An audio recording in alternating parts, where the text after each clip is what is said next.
Hello friends, this is Anjali. और आज हम लोगों ने डिस्कशन किया था सीटीपी में जो सीटेट के द्वारा कुछ क्वेश्चंस पूछे गए थे प्रीवियस ईयर के। उसमें से कुछ क्वेश्चंस को हम लोगों ने डिस्कशन किया था। 1 से 10 तक के क्वेश्चन थे, उसे हम लोगों ने डिस्कशन किया। तो चलिए अब आगे की क्वेश्चन की प्रैक्टिस हम लोग करते हैं और समझने की कोशिश करते हैं कि आखिर इन क्वेश्चंस में क्या तर्क वितर्क है और हम इसे किस तरह से इन क्वेश्चंस को सॉल्व कर सकते हैं। तो चलिए शुरू करते हैं। नेक्स्ट क्वेश्चन है हमारा कि in which of the following method teacher and student interchange their roles. अर्थात ऐसा कौन सा टीचिंग मेथड है जहां स्टूडेंट और टीचर अपने रोल्स को एक दूसरे के साथ बांटते हैं। तो अगर देखा जाए तो हमारा जो आंसर है, देखो क्या होता है ना कि जब टीचर और स्टूडेंट एक दूसरे के साथ अध्ययन अध्यापन में जुड़ते हैं तो वे दोनों एक दूसरे को सपोर्ट करते हैं। टीचर भी सीखने सिखाने के लिए तत्पर रहता है और स्टूडेंट भी सीखने के लिए तत्पर रहता है। यानी कि ये जो पारस्परिक अध्ययन अध्यापन है उसी मेथड में स्टूडेंट और टीचर का आपस में भूमिकाओं का विनिमय होता है। तो इस क्वेश्चन का आंसर होगा रेसिप्रोकल टीचिंग। चलिए अब नेक्स्ट क्वेश्चन की तरफ बढ़ते हैं। दूसरा क्वेश्चन है कि फिजा ने विश्लेषण किया कि उसे विषय जेड सीखने की तुलना में विषय एक्स सीखने में अधिक समस्याएं हैं, क्योंकि वह विषय जेड में रुचि रखती है और उस पर ध्यान केंद्रित कर रही है। निम्नलिखित में से कौन सा संरचना फिजा की सोच का विश्लेषण करने की क्षमता का वर्णन करता है। तो देखिए इस क्वेश्चन का अर्थ हुआ कि मान लो एक स्टूडेंट है और उसे ए सब्जेक्ट सीखने की तुलना में बी सब्जेक्ट सीखने में ज्यादा कठिनाई आती है। तो अगर हम इस क्वेश्चन की बात करें तो इसमें डायरेक्ट ये इसका जो आंसर होगा वो होगा मेटाकॉग्निशन। मेटाकॉग्निशन का अर्थात होता है मतलब होता है मेटाकॉग्निशन का अधिसंज्ञान। अधिसंज्ञान मेटाकॉग्निशन अर्थात जब बच्चे खुद की कॉग्निशन डेवलपमेंट का विकास करते हैं, खुद से सीखने की कोशिश करते हैं, तो उसे ही मेटाकॉग्निशन कहते हैं।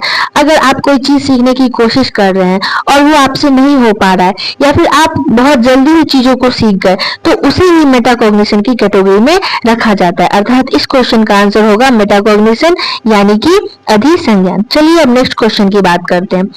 थर्ड क्वेश्चन है हार्वर्ड गार्डनर थ्योरी। ये जो हार्वर्ड गार्डनर है उनकी थ्योरी के अनुसार, हार्वर्ड गार्डनर आप जानते ही होंगे कि बहुत बड़े विद्वान थे।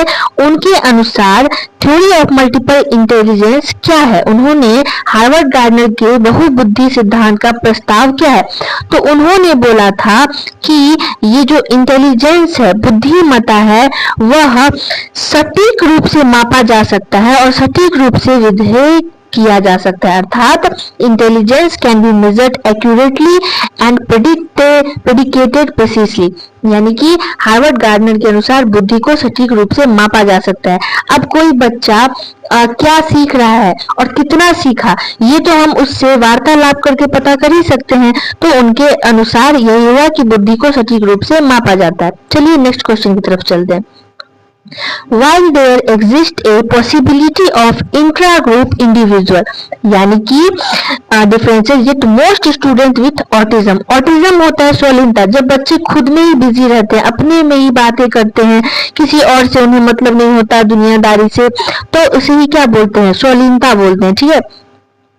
तो हालांकि इस क्वेश्चन को हिंदी में पढ़े तो हालांकि अंतर समूह व्यक्तिगत भिन्नताओं की संभावना मौजूद है, फिर भी स्वतंत्रता वाले अधिकांश विद्यार्थी क्या करते हैं, अपनी जो उनकी दिनचर्या है ना उन्हें वो करेक्टली फॉलो करते हैं, एकदम स्ट्रिक्टली अपने रूल्स को वो फॉलो करते हैं और मानते हैं। इस क्वेश्चन का जो ये आंसर है पहला, ये कल्पनाशील खेल के उच्चतर कौशलों का प्रदर्शन करते हैं, नहीं, ये इसका आंसर नहीं होगा। उन्नत सामाजिक भावनात्मक पारस्परिकता की उपलब्धि प्राप्त करते हैं, ये भी इसका आंसर नहीं होगा। उन्नत संवाद के कौशल प्रदर्शित करते हैं, ये भी इसका आंसर नहीं होगा। लेकिन अपने रूटीन को प्रॉपर वो फॉलो करते हैं, ये इसका करेक्ट आंसर है। ठीक है। चलिए अब नेक्स्ट क्वेश्चन की तरफ चलते हैं। Creating an environment of fear and stress keeps student on their toes and facilitates meaningful learning. अर्थात भय और तनाव का वातावरण बनाना छात्रों को सचेत और हरदम तैयार रखता है और सार्थक सीखने सुसाधित करता है। आप ही बताओ, क्या आपको अगर भय और तनावपूर्ण वातावरण में रख दिया जाए और बोले कि तुम्हें सीटेट पास करना ही है, सीटीपी पास करना ही है, तो क्या आप उस सिचुएशन में पढ़ पाएंगे, चीजें सीख पाएंगे? तो जब आप नहीं सीख सकते तो फिर बच्चे कैसे सीख पाएंगे? तो इसका आंसर ये बिल्कुल नहीं होगा, ये बिल्कुल गलत बात है। दूसरा ऑप्शन है अधिगम केवल बाहरी कारकों द्वारा नियंत्रित होता है, ये बिल्कुल गलत बात है। अधिगम बाहरी तौर तरीके से नहीं, बच्चे इंट्रिंसिक भावना, जब तक उनमें आंतरिक भावना का प्रसार नहीं होता, उनका कॉग्निशन डेवलपमेंट नहीं होता है, जब तक वो खुद नहीं सीखना चाहते तब तक बच्चे कभी भी नहीं सीख सकते। तो इस दोनों क्वेश्चन का आंसर जो है, ये दोनों ऑप्शन क्या है, गलत है। तो इसका आंसर क्या होगा, ना ही ए सही है ना ही आर सही है, अर्थात इस क्वेश्चन का आंसर ये होगा, बाकी तीनों ऑप्शन गलत है। चलिए नेक्स्ट क्वेश्चन पे चलते हैं। नेक्स्ट क्वेश्चन है an example of class inclusion Lokesh has trouble with classifying one concept Delhi as a subset of another India. लोग अर्थात लोकेश को एक संकल्पना, दिल्ली को दूसरी संकल्पना, भारत के उपसमूह के रूप में वर्गीकृत करने में जो है वो परेशानी होती है। अर्थात ये जो लोकेश है उसे भारत तो पता है लेकिन दिल्ली भारत में ही है, या फिर दिल्ली तो पता है लेकिन दिल्ली भारत में ही है, ये करने में उसे बहुत ज्यादा कठिनाई होती है। तो ये चलो ठीक है, ये इसका आंसर हुआ, ऑप्शन हुआ। चलिए अब नेक्स्ट ऑप्शन देखते हैं। यह समझना कि भावनाएं स्मृति और सीखने को कैसे प्रभावित करती हैं स्व विनियमित सीखने को संसाधित कर सकता है। अर्थात अगर इस ऑप्शन को इंग्लिश में हम पढ़ें, understanding how emotion can effect memory and learning can lead to self-regulated learning, यानी कि understanding how emotion affect memory and learning can lead to self regulated learning, यानी कि अगर हिंदी में इस क्वेश्चन को हम देखें, यह समझना कि भावनाएं स्मृति और सीखने को कैसे प्रभावित करती है स्व विनियमित सीखने को संसाधित कर सकता है, ये ऑप्शन बिल्कुल करेक्ट है आपका। क्योंकि जब तक आप खुद नहीं सीखना चाहेंगे तब तक आपको दुनिया की कोई शक्ति कुछ भी सिखा नहीं सकती। तो इस ऑप्शन में जो ये है ए वो गलत है और दूसरा आर जो है वो सही है, यानी इसका आंसर क्या होगा, ए गलत है और आर सही है। इस ऑप्शन कहाँ है, इसका देखना पड़ेगा।